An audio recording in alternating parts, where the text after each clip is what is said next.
Olá pessoal, aqui quem fala é o Sérgio Santos e hoje nós estamos aqui reunidos mais uma vez para o nosso quadro Ciência e Espiritualidade. No dia de hoje nós vamos conversar um pouquinho sobre a importância do bem-estar e dos relacionamentos sociais, do dar e receber, tá bom? Bem, para todos aqueles que têm interesse no nosso quadro, conhecer um pouquinho sobre como a energia, sobre como o tratamento, sobre como a saúde, sobre reencarnação e como cada um desses temas tem indícios de comprovações publicadas cientificamente, basta digitar no Google, buscando por Web Rádio Namastê, e vocês vão encontrar este conteúdo às quintas-feiras às 19 horas e todos os outros horários, um conteúdo fantástico de crescimento pessoal. E no YouTube, para ver os nossos quadros anteriores, vocês podem buscar por Amor Fraterno, Ciência e Espiritualidade, com o meu nome, Sérgio Santos, e vocês vão encontrar uma grande quantidade de quadros, tá bom? Muito bem. Então, para darmos início, vamos ao título do artigo científico de hoje. O título do artigo científico de hoje é o seguinte: a neurobiologia de dar versus receber. Algum suporte. 2 pontos. O papel da atividade neuronal relacionada ao estresse e recompensa social. Esse artigo científico ele foi publicado no journal ou na revista que tem como título Psychosomatic Medicine, ou seja, medicina psicossomática. E os autores principais, o primeiro e o último, são o Tristan Inagaki e a última autora, Naomi Eisenberg, ambos pesquisadores de Los Angeles, nos Estados Unidos. Muito bem. Então, para nós darmos início à nossa discussão, nós temos que primeiro abordar e relembrar um pouquinho sobre o que nós já temos cientificamente falando sobre bem-estar social no dar e no receber. Primeiro, é importante que todos nós saibamos que cientificamente já está mais do que comprovado que o bem-estar íntimo, pessoal, se relacionar e ter uma boa saúde está intimamente correlacionado com relacionamentos sociais. Ou seja, quem não convive, quem não tem relações com família, com sociedade, com amigos, com pessoas no trabalho, acaba perdendo uma grande quantidade de saúde, seja essa saúde mental ou saúde do corpo físico, tá?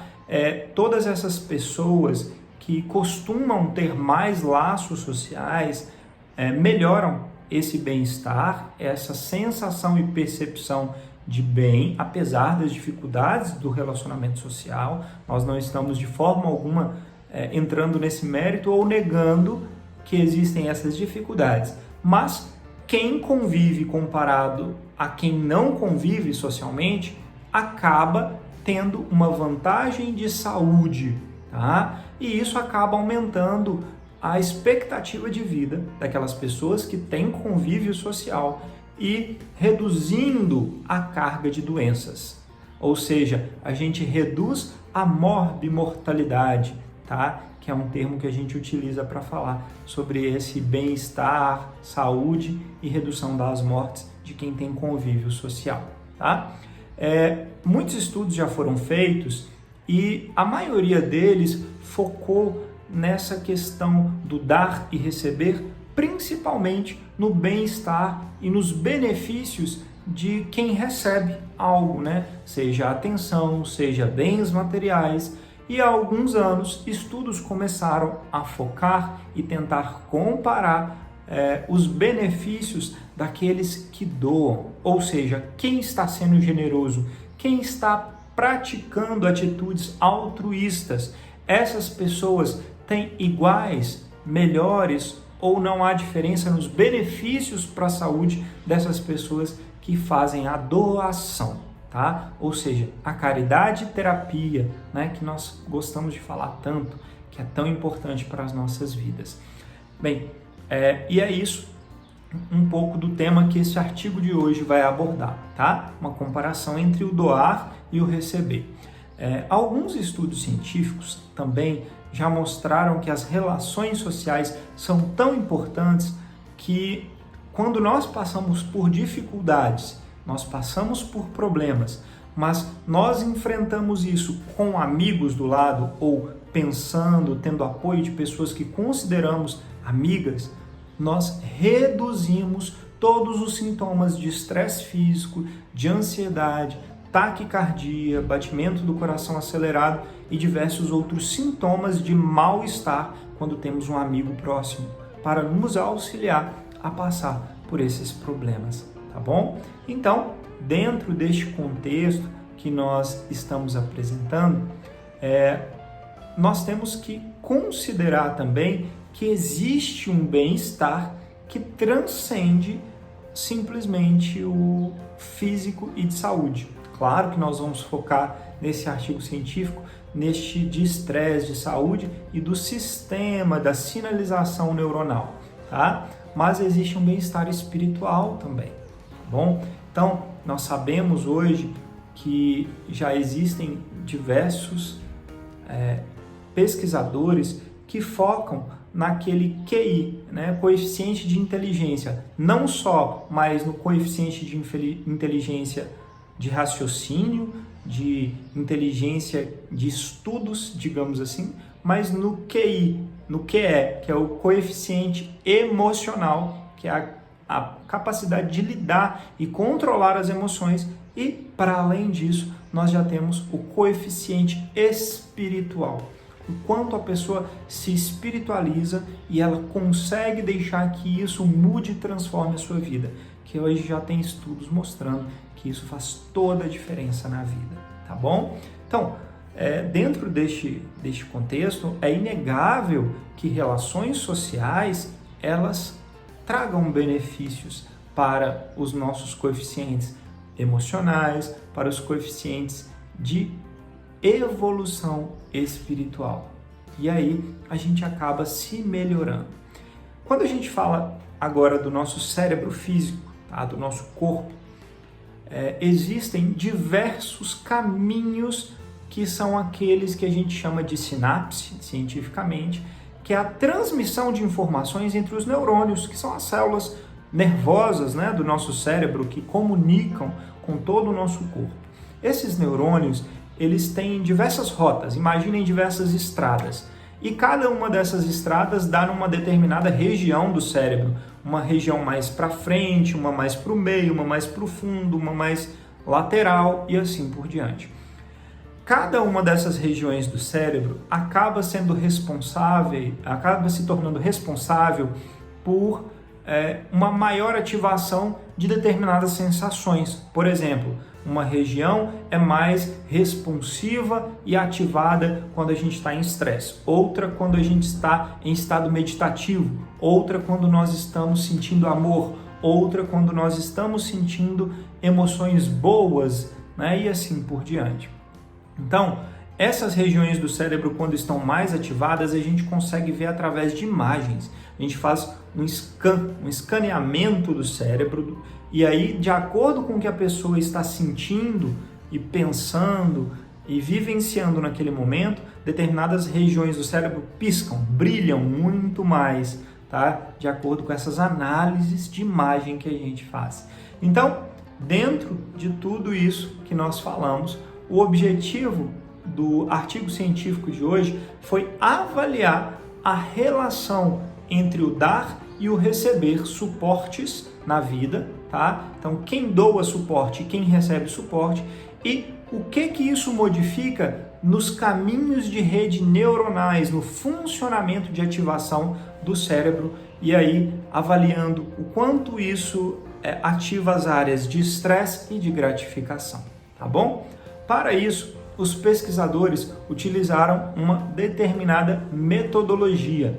Eles separaram ou convidaram, né, através de questionários e excluindo aqueles que não podiam participar, os pesquisadores selecionaram 36 participantes que passaram por alguns questionamentos. Esses questionários que esses participantes passaram avaliaram o suporte, né, de doar e receber, como que isso gera bem-estar, e o índice de vulnerabilidade que esses participantes sentem, tá? Então, esse suporte de dar e receber, os questionários e esse índice de vulnerabilidade que avalia bem-estar, ansiedade e estresse foram avaliados antes e depois de algumas tarefas, tá? E aí, os pesquisadores fizeram neuroimagem, que é essa scan, essa avaliação da atividade do cérebro, e impuseram tarefas para eles, 3 tarefas diferentes. Uma tarefa induz estresse,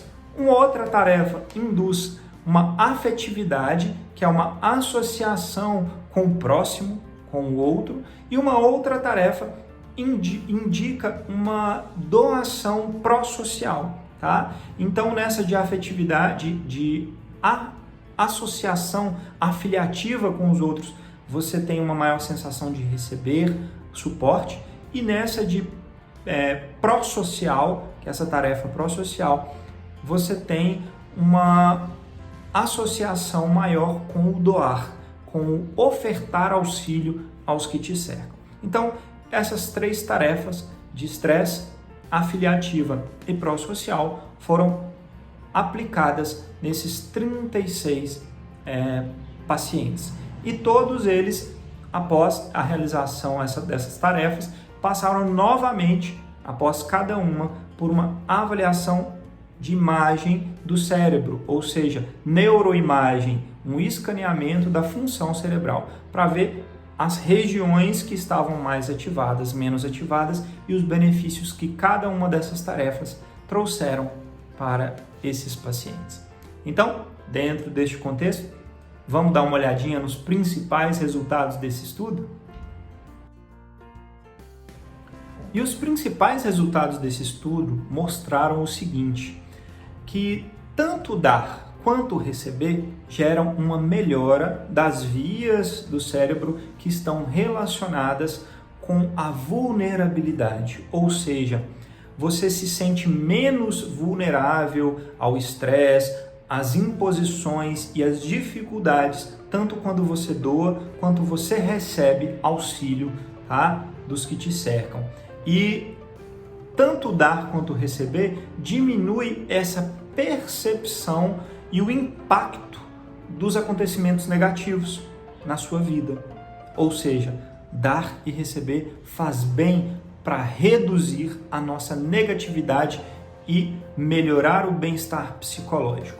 Porém, as análises de neuroimagem mostraram que aquelas pessoas que doam, tá, muito mais do que aquelas que recebem, tem uma significativa melhora de parâmetros associados com estresse e um aumento da atividade da via de recompensa, ou seja, o dar e não o receber melhora os sintomas de ansiedade e bem-estar muito mais do que simplesmente o ato de você ganhar algo.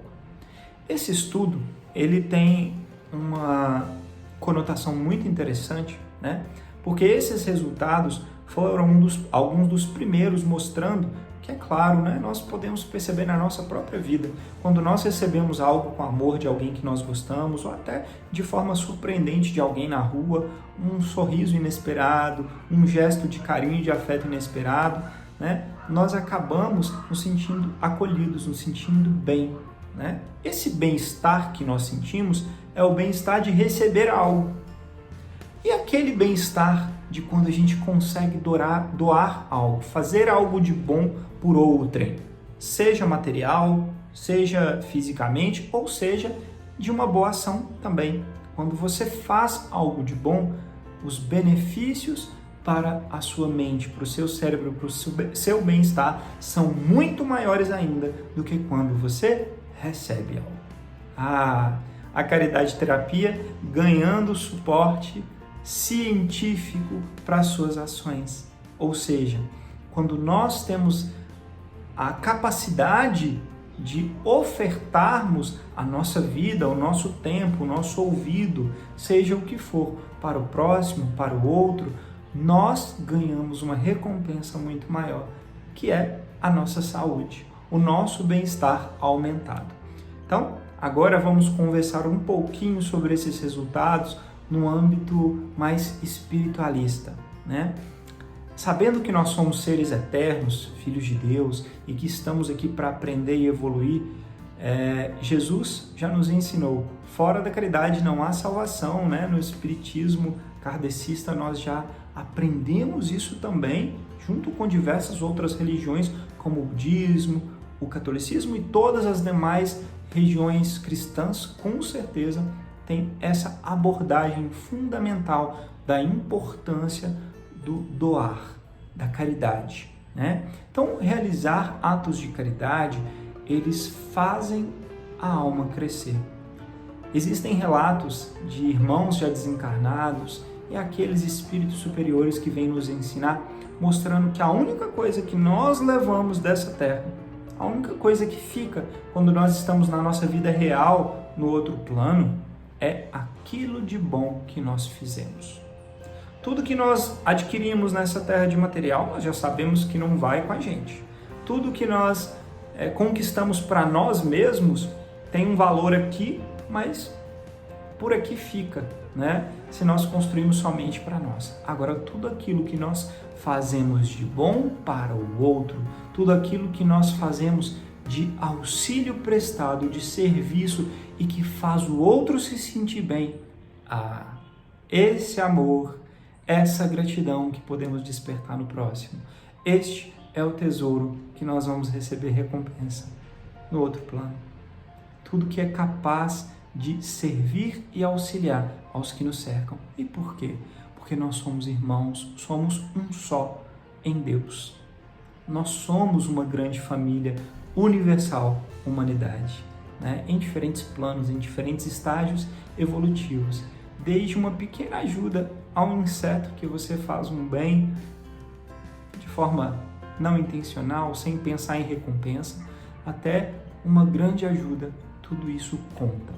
Agora, para além desse contar, é importante que a gente busque fazer cada vez mais esse treino de forma despretensiosa, sem pensar na recompensa que pode vir ou não, porque a gente não sabe exatamente os nossos méritos e os nossos deméritos do passado, né?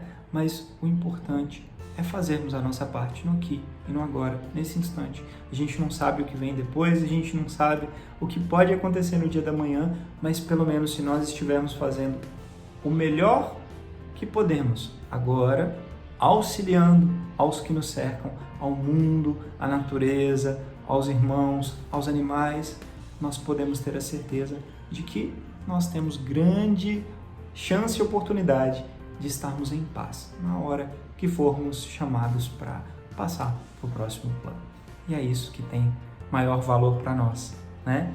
Então, quero agradecer mais uma vez pela oportunidade de estarmos juntos. Vamos todos buscar praticar a caridade terapia, né? Nos nossos grupos nós falamos muito sobre as cartinhas com amor, as cartas de amor e carinho, que são cartas fraternas, que a gente escreve de forma não intencional, nem no sentido de receber algo em troca, mas nós deixamos pelo caminho ou enviamos para instituições de caridade com muito amor, muita devoção. E cada um pode buscar na sua cidade, na sua condição, a melhor forma de doar seu tempo, seu amor, seu carinho, sua atenção ou bens materiais, seja o que for. Caridade, terapia. Gratidão pela oportunidade de estarmos juntos mais uma vez. Namastê e até a próxima.